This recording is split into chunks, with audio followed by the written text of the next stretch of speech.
Hello दोस्तों, बहुत बहुत स्वागत है हमारे यूट्यूब चैनल MK क्लासेस में। दोस्तों, आज हम लोग गोधली भाग 2 यानी कि 10th क्लास हिंदी का VVI क्वेश्चन देखेंगे। ठीक है, तो देखिए, पहला चैप्टर का नाम है श्रम विभाजन और जाति प्रथा। ठीक है, तो श्रम विभाजन और जाति प्रथा का लेखक कौन है? तो डॉक्टर भीमराव अंबेडकर है। ठीक है, तो देखिए, पहला प्रश्न है श्रम विभाजन और जाति प्रथा के लेखक कौन है? तो डॉक्टर भीमराव अंबेडकर। ठीक है, अगला प्रश्न है भारतीय संविधान के निर्माण में महत्वपूर्ण भूमिका किसकी है? तो डॉक्टर भीमराव अंबेडकर। संविधान निर्माता डॉक्टर भीमराव अंबेडकर है। सभ्य समाज की आवश्यकता क्या है? तो श्रम विभाजन। अगला प्रश्न है निम्नलिखित रचनाओं में कौन सी रचना डॉक्टर भीमराव अंबेडकर की है? तो इनमें से सभी।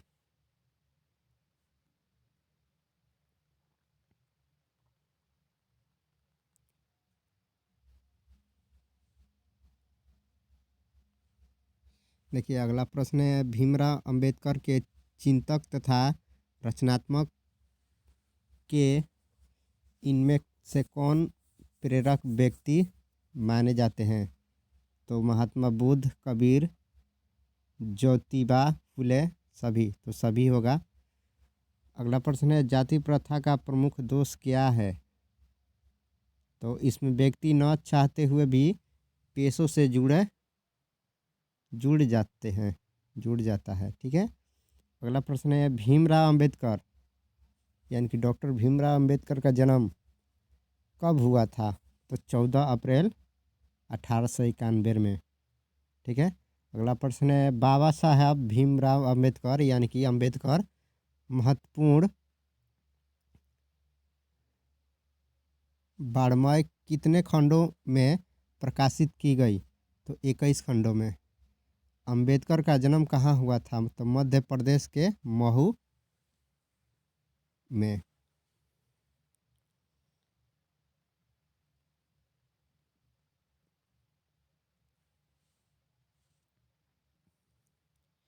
देखिए, हमारा अगला प्रश्न है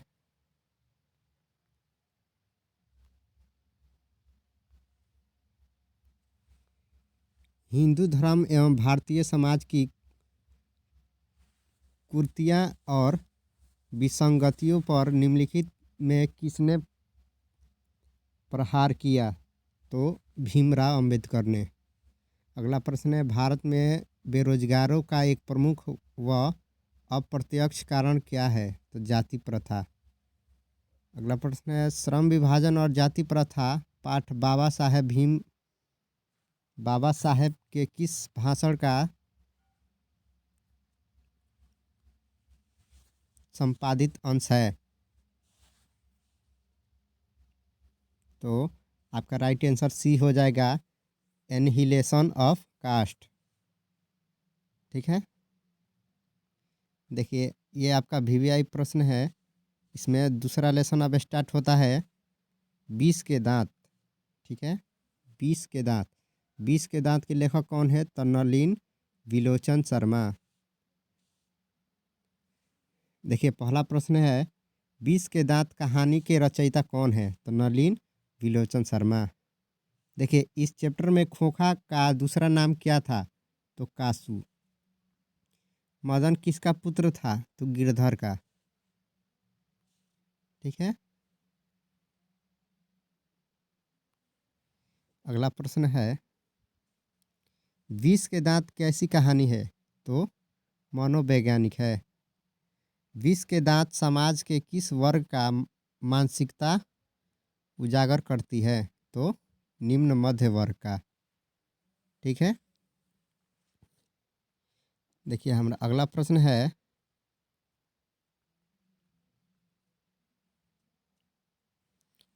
अगला देखिए प्रश्न। अगला प्रश्न है नलिन जी का जन्म कहाँ हुआ था? तो 18 फरवरी। कब हुआ था? तो 18 फरवरी 1916 ईस्वी में। नलिन जी की भाषा कैसी है? तो गठली एवं संकेतात्मक। अगला प्रश्न है नलिन बिलोचन शर्मा क्या है? तो आलोचक, कहानीकारक, भाषाविद, इनमें सभी। तो इनमें से सभी होगा आपका राइट आंसर। अगला प्रश्न नलिन बिलोचन है तो नवीनतम के आग्रही। अगला प्रश्न है पटना के बदरघाट मोहल्ले का संबंध निम्नलिखित किसके जन्म स्थान से है? तो नलिन जी। अगला प्रश्न है किसके अनुसार सेनों ने सिद्धांतों को भी बदल दिया था? तो खोखा के अनुसार। अगला प्रश्न है ऐसे ही लड़के आगे चलकर गुंडे, चोर, डाक बनते हैं, यह पंक्ति कहानी के किस पात्र में है? तो देखिए सेन साहब।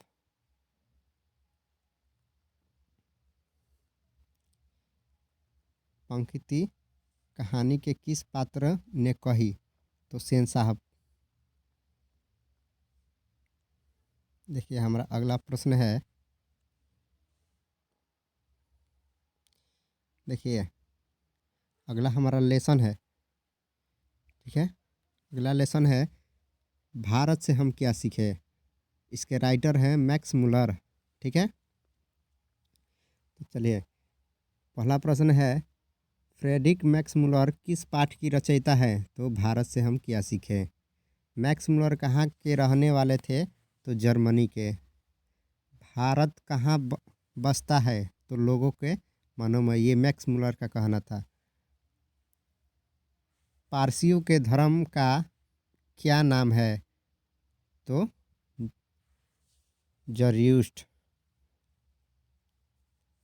जरदुष्ट, ठीक है।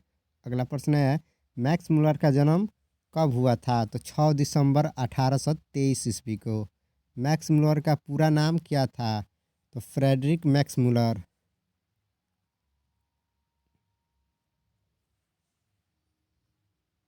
देखिए अगला प्रश्न है मैक्स मुलर। देखिए अगला प्रश्न है भारत की पुरातन भाषा कौन सी है? तो संस्कृत। अगला प्रश्न है मैक्स मुलर का जन्म कहाँ हुआ था? तो आधुनिक जर्मन के डोसाड़ में। अगला प्रश्न है भारत पुरातत्व सर्वेक्षण की वार्षिक रिपोर्ट किसने तैयार की? तो मैक्स मुलर ने। हैंसिंग को वाराणसी के पास कौन से सिक्के मिले थे? तो दारिस। अगला प्रश्न है वारेन हैंसिंग को दारिस सिक्का कहाँ मिले थे? तो वाराणसी। देखिए अगला प्रश्न है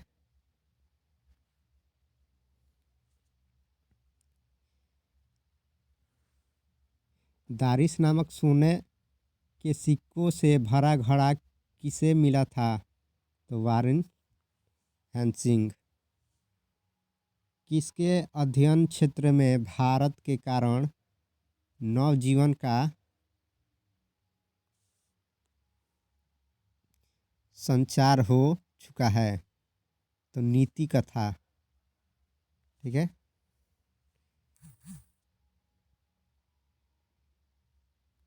देखिए हमारा अगला चैप्टर है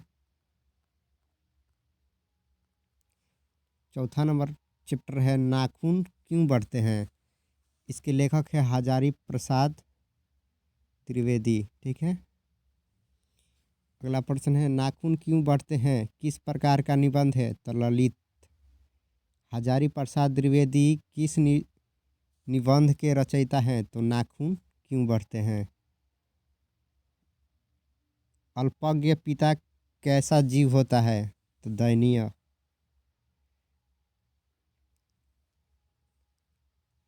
दधीची की हड्डी से क्या बना था? इंद्र का वज्र। कामसूत्र किसकी रचना है? वात्य वात्स्यायन, ठीक है। यानी कि option number A. Hazari Prasad का जन्म किस राज्य में हुआ था? तो बलिया के उत्तर प्रदेश में।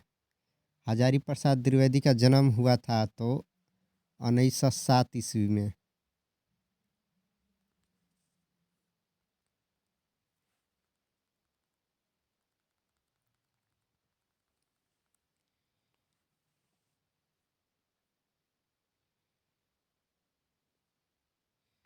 अगला प्रश्न है, पांडित्य एवं सहृदयता के प्रतिमूर्ति निम्नलिखित में कौन थे? तो आचार्य हजारी प्रसाद द्विवेदी। लेखक के अनुसार मनुष्य के नाखून किसके वंदित प्रतीक है? तो पाशवी वृद्धि के। सहजात पृथिया किसे कहते हैं? तो अनजान स्मृतियों के। अगला चैप्टर हमारा होगा नागरी लिपि। इसके लेखक हैं गुणाकर मूले। ठीक है, तो गुणाकर मूले किस निबंध के रचयिता है? तो नागरी लिपि का। देवनागरी लिपि में देवनागरी लिपि में मुद्रण के टाइप बने हैं, यानी कि कब बने हैं? तो 2 सदी पहले।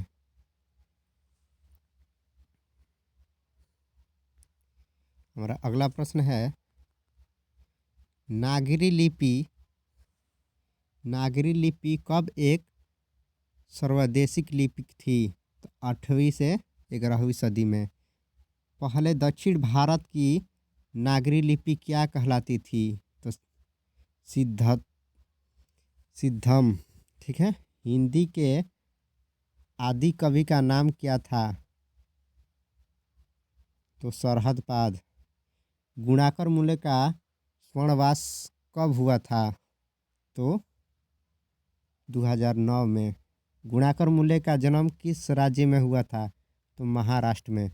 गुणाकर मूले का जन्म कहाँ हुआ था? तो 1900 कब हुआ था? तो 1935 ईस्वी में। नागरी लिपि के आरंभ लेख हमें कहाँ से मिले हैं? तो दक्षिण भारत से।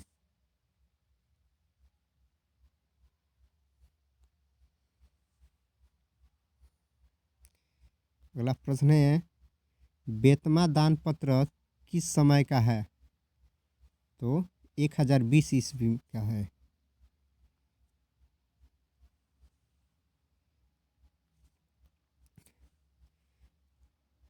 अब हमारा छठा प्रश्न देखिए, चैप्टर का नाम है बहादुर।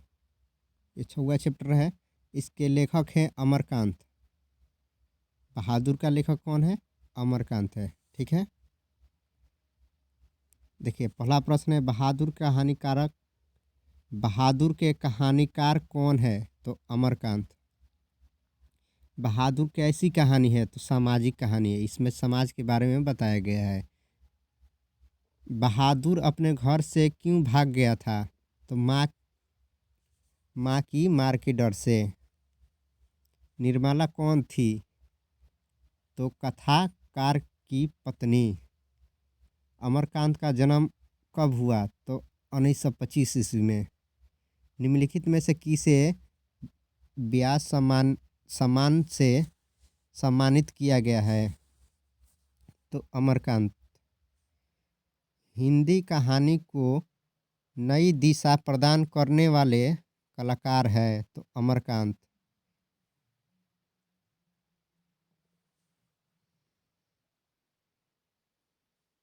अगला प्रश्न है, बहादुर को कितने रुपए की चोरी का इल्जाम लगा था? तो 11 रुपये का। बहादुर लेखक के घर से अचानक क्यों चला गया? तो स्वयं के प्रति लेखक तथा उसके घर वालों के व्यवहार में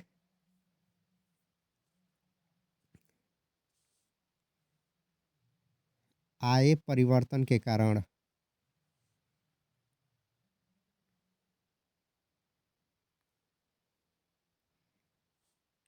अब हमारा चैप्टर नंबर 7, परंपरा का मूल्यांकन। इसके लेखक हैं रामविलास शर्मा। ठीक है। तो देखिए पहला प्रश्न है, रामविलास शर्मा निम्नलिखित में क्या है?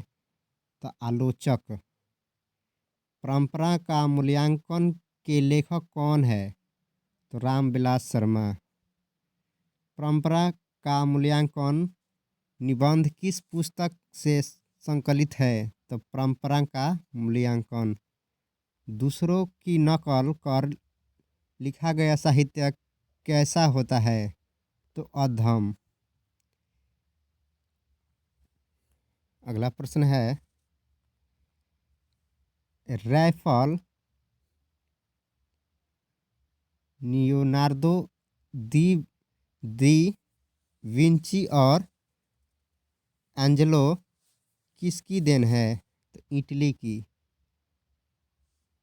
शेक्सपियर कौन थे? तो नाटककार।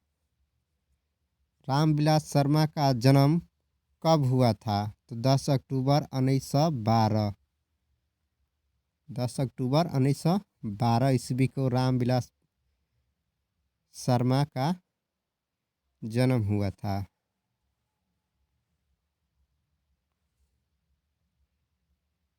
अगला प्रश्न है, रामविलास शर्मा की रचनाओं के केंद्र बिंदु है? तो देशभक्ति। ठीक है। अगला प्रश्न है, रामविलास जी के गांव का नाम?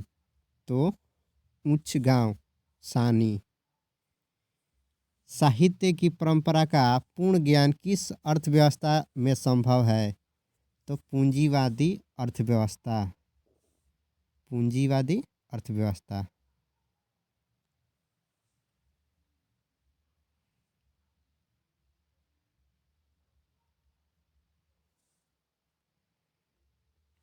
देखिए अब चैप्टर नंबर 8, जीत जीत में निखरता हूँ। जी हाँ, जीत जीत में निखरता हूँ, पंडित बिरजू महाराज। पंडित बिरजू महाराज। ठीक है, इसके लेखक कौन है? पंडित बिरजू महाराज। देखिए पहला प्रश्न है, बिरजू महाराज की व्याख्याति। देखिए पहला प्रश्न है, बिरजू महाराज की ख्याति किस रूप में है? तो नर्तक। बिरजू महाराज की शैली। देखिए प्रश्न है, बिरजू महाराज किस शैली के नर्तक है? तो कथक शैली। बिरजू महाराज का संबंध किस घराने से है? तो लखनऊ। जीत जीत में निखरता हूँ पाठ का संबंध किससे है? तो बिरजू महाराज। बिरजू महाराज को संगीत नाटक एकेडमी अवार्ड किस उम्र में मिला? तो 27 वर्ष की उम्र में मिला। जीत जीत में निखरता हूँ पाठ साहित्य की कौन सी विधा है? तो साक्षात्कार। रसीम वाजपेयी किसकी शिष्य थी? तो पंडित बिरजू महाराज की।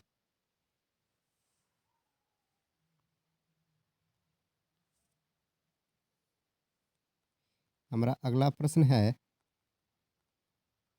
नाटक रंग की संपादिका कौन है? तो रश्मि वाजपेयी। जीत जीत में निखरता हूँ पाठ में बिरजू महाराज का क्या प्रस्तुत किया गया है? तो जीवन वृत्त। पंडित बिरजू महाराज लखनऊ घराने की किस पीढ़ी के कलाकार थे? तो 7वां पीढ़ी।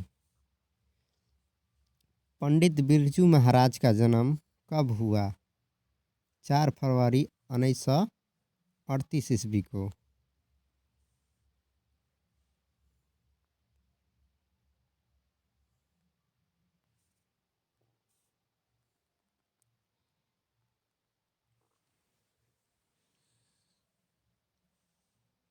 देखिए अब चैप्टर नंबर 9, अभिनयो। इसके लेखक हैं अशोक वाजपेयी। अगला प्रश्न है, देखिए पहला प्रश्न इसमें का है, अभिनव पाठ का लेखक कौन है? तो अशोक वाजपेयी। अभिनव पाठ गद्य की कौन सी विद्या है? तो यात्रा वृत्तांत।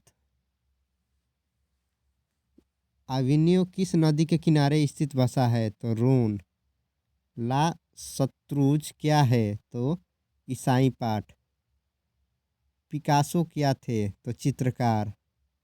अवंसियों की व्याख्या किस रूप में है? तो रंगमंच।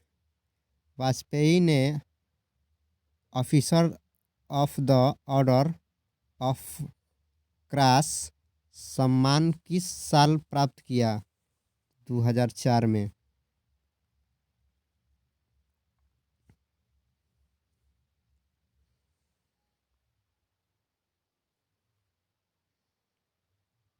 अगला प्रश्न है, अशोक वाजपेयी का मूल निवास कहाँ है? तो छत्तीसगढ़ में। 16 जनवरी 1941 को अशोक वाजपेयी का जन्म छत्तीसगढ़ में किस स्थान में हुआ था? तो दुर्ग। अवंसियों में 19 दिनों के प्रवास के दौरान लेखक ने कितने गद्य की रचना की? तो 27 गद्य।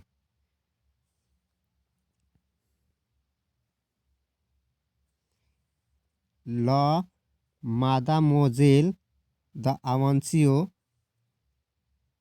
किसकी कृति है? तो पिकासो। ला शत्रुज का धार्मिक उपयोग कब से कब तक होता रहा?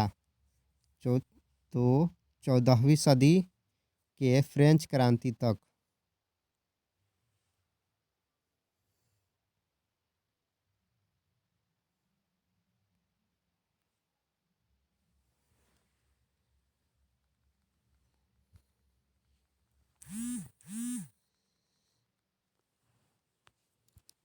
देखिए हमारा 10वां चैप्टर है मछली। इसके राइटर हैं विनोद कुमार शुक्ल। ठीक है।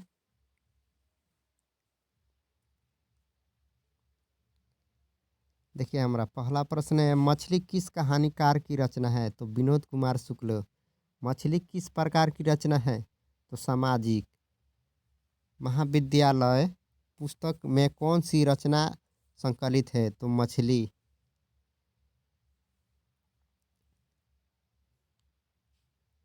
मछली कहानी में किस वर्ग का जीवन वर्णित है? तो मध्यम वर्ग। संतु नरेन आपस में कौन है? तो भाई भाई। विनोद कुमार शुक्ल कहानीकारक उपन्यास के अलावा और क्या हैं? तो राजनेता। जय हिंद शुक्ल का क्या जय हिंद शुक्ल का क्या है? तो गद्य।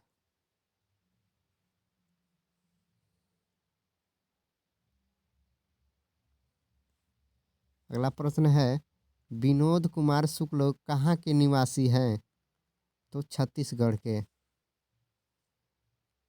शुक्ल जी के गांव का क्या नाम है? तो राजनाथ गांव। पेड़ का कमरा किसकी रचना है? तो विनोद कुमार शुक्ल का।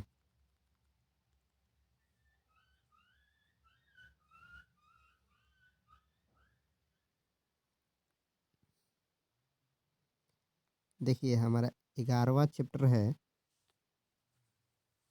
नौबत खाने में इबादत। इसके राइटर हैं यतीन्द्र मिश्रा। ठीक है। तो देखिए,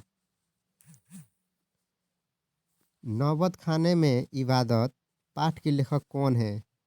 तो यतीन्द्र मिश्रा।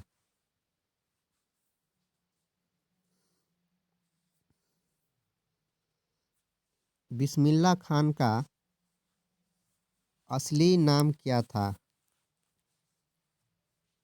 तो अमीरुद्दीन। बिस्मिल्लाह खान का जन्म कहाँ हुआ था? तो डुमरांव में। बिस्मिल्लाह खान रियाज के लिए कहाँ जाते थे? तो बालाजी मंदिर। नरकट का प्रयोग किस वाद्य यंत्र में होता है? तो शहनाई में। भारत सरकार ने बिस्मिल्लाह खान को किस सम्मान से अलंकृत किया? तो भारत रत्न। बिस्मिल्लाह खान के पिता का क्या नाम था? तो उस्ताद उस्ताद उस्ताद पैगंबर।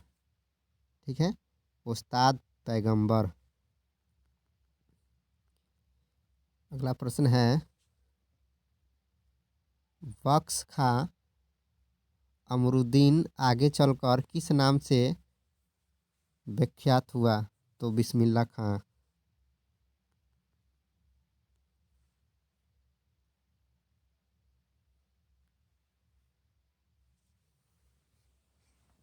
अगला प्रश्न है, यतीन्द्र मिश्रा का अयोध्या से क्या संबंध है? तो लेखक एक जन्म स्थली के कारण। नौबत खाने में इबादत साहित्य की कौन सी विधा है? तो व्यक्ति चित्र। बिस्मिल्लाह खान के साथ किस मुस्लिम पर्व का नाम जुड़ा है? तो note, NOT, note.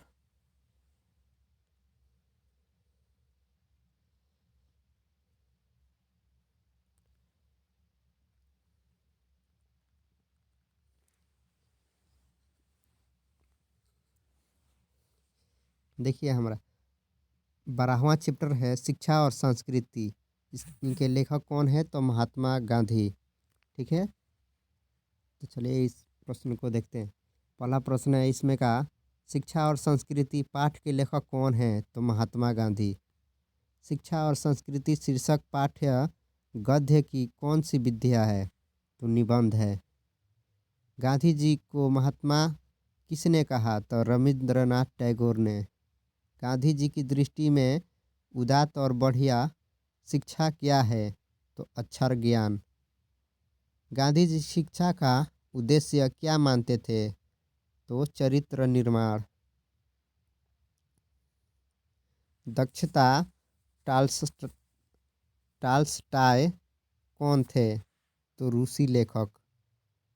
Gandhi ji की हत्या किसने की? तो नथुराम गोडसे ने। महात्मा गांधी कहाँ के आश्रम में रहते थे? तो साबरमती।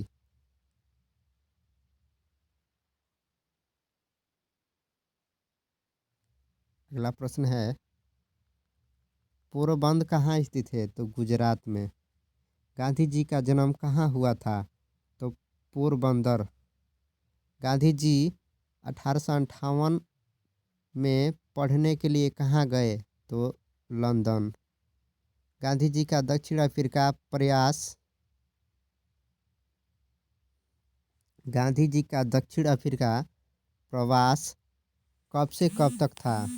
तो 1893 ईस्वी से 1914 ईस्वी तक। आध्यात्मिक शिक्षा से गांधी जी का क्या अभिप्राय है? तो हृदय की शिक्षा।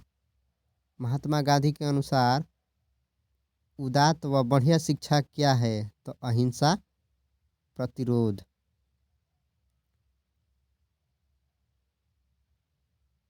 ठीक है, ये गद्य खंड 2 में इतना लेसन था। ठीक है, ये VVI क्वेश्चन है, इससे आप कर जाएंगे तो इसमें से निश्चित ही लड़ेगा। ठीक है, तो चलिए अगले वीडियो में मिलते हैं, तब तक लिए धन्यवाद। इसी तरह हमारे चैनल को सब्सक्राइब कीजिए।